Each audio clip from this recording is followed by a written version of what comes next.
Hello everyone. In last lecture हमने इस cube को आइसोमेट्रिक व्यू में कन्वर्ट किया था। अब हम इस क्यूब को आइसोमेट्रिक प्रोजेक्शन में कन्वर्ट करेंगे। तो बेसिक हम देखेंगे what is the basic difference between the isometric view and isometric projection. तो आपका जो आइसोमेट्रिक व्यू मिलेगा वो आपको हमेशा सेम लेंथ का मिलेगा। डायमेंशंस जो मिलेंगे वो आपको सेम मिलेंगे, जिस तरह से हमने इसको ड्रॉ किया था इस क्यूब को इन आइसोमेट्रिक व्यू में। अगर हम आइसोमेट्रिक प्रोजेक्शन की बात करें तो सिर्फ बेसिक डिफरेंस ये आएगा कि जो भी आपके डायमेंशन है उस डायमेंशंस में आप मल्टीप्लाई कर देंगे कितने का 0.8165। तो जो आपको व्यू मिलेगा वो क्या कहलाएगा, isometric projection. This is the basic difference between the isometric view and isometric projection. और सेकेंड, आइसोमेट्रिक व्यू में आपको जो स्केल मिलेगा वो सेम मिलेगा, इसमें आपको जो स्केल मिलेगा वो 0.8165 से मल्टीप्लाई होकर जो भी लेंथ आपकी आएगी उस लेंथ का आप ऑब्जेक्ट बनाएंगे। ठीक है, तो बेसिक हम आज इसको आइसोमेट्रिक व्यू में जब कन्वर्ट करने जा रहे हैं तो हमारे पास ये जो क्यूब अवेलेबल है, ठीक है, दिस इज द क्यूब और which length is equal to 50 mm। ठीक है, तो लेंथ जो इस क्यूब की है साइड की कितनी है, side is equal to 50 mm। तो अब हम जब आइसोमेट्रिक प्रोजेक्शन की बात कर रहे हैं, ठीक है, आइसोमेट्रिक प्रोजेक्शंस की, तो साइड में कितने का मल्टीप्लाई हो जाएगा, side is equal to 50 into 0.8165। अब 0.8165 को जब आप मल्टीप्लाई करेंगे तो फाइनली जो आपको अवेलेबल होगा दैट इज 40.825 mm, राइट ना। अब दूसरी चीज ये है कि 40.825 जो आपको mm आया है, तो या तो आप इसको 40.1 ले सकते हैं या 40.5 ले सकते हैं। ठीक है, तो आपको इसके अकॉर्डिंग कन्वर्ट करना पड़ेगा। तो 40.825 जो है मैं इसको 41 mm कंसीडर कर रहा हूं और इसके अकॉर्डिंग हम इसको कंस्ट्रक्ट करेंगे। सबसे पहले सेम जो हमने प्रोसेस बताई थी उसको हम समझ लेते हैं कि आपको डायमेंशंस जो प्रोसेस है वो सेम आइसोमेट्रिक व्यू और आइसोमेट्रिक प्रोजेक्शन के लिए सेम रहेगी। तो सेम प्रोसेस आपको ये मिलेगी। ठीक है, तो सबसे फर्स्टली मैं यहां पर एक कंस्ट्रक्ट करूंगा लाइन, रेफरेंस लाइन। ठीक है, मैंने सबसे पहले एक रेफरेंस लाइन कंस्ट्रक्ट कर दी है। ठीक है, ये रेफरेंस लाइन कंस्ट्रक्ट करने के बाद मैंने इस पे एक पॉइंट ले लिया है। और अब आपका फर्स्ट पॉइंट क्या था जो हमने लास्ट क्वेश्चन में किया था कि आपको जो बेस एंड है वहां से कंस्ट्रक्ट करना चालू करना है। तो बेस एंड हम कंस्ट्रक्ट करने जा रहे हैं 30 डिग्री। ठीक है, और दिस इज दी 30 डिग्री। ठीक है, तो 30 डिग्री पर हमने पॉइंट आउट कर लिया, this is the B point. ठीक है, अब हमको इंक्लाइन करना है इसको। तो इंक्लाइन जब हम इसको करेंगे, ठीक है, तो कितने डिग्री पर है ये, 30 डिग्री पर। और लेंथ हमारी आइसोमेट्रिक व्यू की बात चल रही थी तो सेम लेंथ थी। अब आइसोमेट्रिक प्रोजेक्शन की बात है तो आइसोमेट्रिक प्रोजेक्शन में हम कितना लेंगे, 41 लाइक दिस। ठीक है, तो यहां पर हमको क्या पॉइंट मिल जाएगा, पॉइंट सी। और सेम जब हम इसका सी बी से ए पर जाएंगे तो बी से ए पर जब हम आएंगे तो हमको क्या मिलेगा, नेक्स्ट पॉइंट मिलेगा जो सेम हमारा 41 mm का रहेगा। तो यहां से हम 41 mm का यहां पर मार्क कर दे रहे हैं। ठीक है, this is the 41 mm। Count कर लेंगे 1 2 3 4 एंड 41 mm। ठीक है, तो यहां पर हमको कौन सा पॉइंट मिलेगा, this is the point A.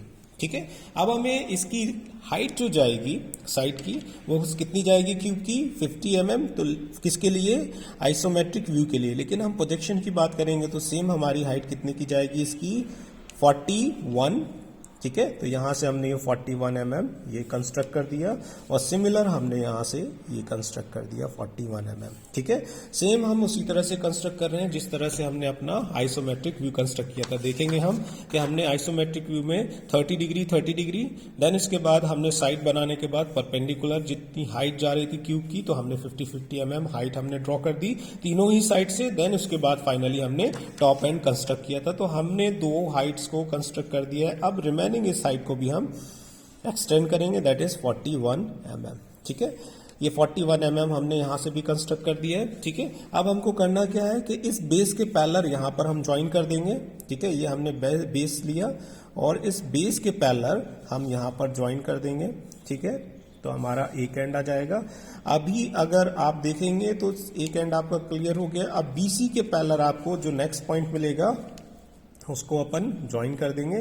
तो बीसी के पैरेलल अपन उसके नेक्स्ट पॉइंट को ज्वाइन कर देंगे। अब आपको ऊपर डायमेंशन मेजर करने की जरूरत नहीं है क्योंकि ऊपर डायमेंशन आपका कांस्टेंट आएगा। सिमिलर इसके साथ साथ हम यहां से 41 41 mm की लेंथ यहां से ड्रॉ कर देंगे। तो 1 2 3 4 एंड 41 mm, ठीक है।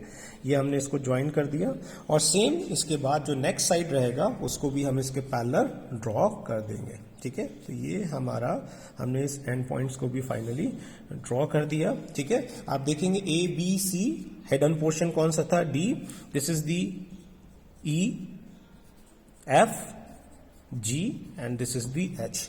लाइक हमें याद रखना है दिस इज 30 डिग्री पर हमने बेस साइड को इंक्लाइन किया था, दिस इज ऑल्सो 30 डिग्री, ठीक है। और इसी के साथ साथ आपके इसके डायमेंशंस, चाहे आप आइसोमेट्रिक व्यू बनाएंगे या आइसोमेट्रिक प्रोजेक्शंस, डायमेंशन आप 50 mm ही करेंगे, ठीक है। ये हमने यहाँ पर डायमेंशंस जो इसका शो करना था वो हमने 50 mm ही किया, क्योंकि ये आइसोमेट्रिक प्रोजेक्शन है तो ऑलरेडी नोन रहेगा कि आइसोमेट्रिक प्रोजेक्शन है तो इसका डायमेंशंस में क्या वेरिएशन आएगा, ठीक है।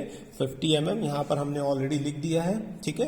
तो ये क्लियर हो गया। अब हम देखेंगे कि बेसिक डिफरेंस क्या क्या है हमारे तीनों डायग्राम में, ठीक है। तो यहां पर देखेंगे दिस इज, ये हमारा जो था बेसिक नॉर्मल डायग्राम था।